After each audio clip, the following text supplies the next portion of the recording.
नमस्कार। आज हेउची पंडित जवाहरलाल नेहरूंकर जन्म दिवस। ना ना, पंडित जवाहरलाल नेहरू नुह, पंडित जवाहरलाल मोतीलाल नेहरू। आज हेउची तांकर जन्म दिवस। नवेम्बर 14 तारीख 1899 रे उत्तर प्रदेश प्रयागराज ठारे से जन्म ग्रहण करथिले। तांको पितांक नाम थिला मोतीलाल नेहरू एवं तांको मातांक नाम थिला स्वरूप राणी। से पिला मानकु बहुत भल पाउथिले। पिला माने तांकर जीवन थिले कहले अत्युक्ति हेब नाही। पिला माने ताकु खुशी डाकुथिले चाचा नेहरू।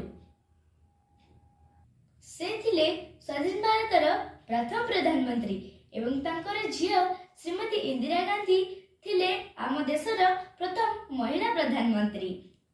तांकर मृत्यु 1964 मसीहा मे 27 रे होई जायथिला। से थिले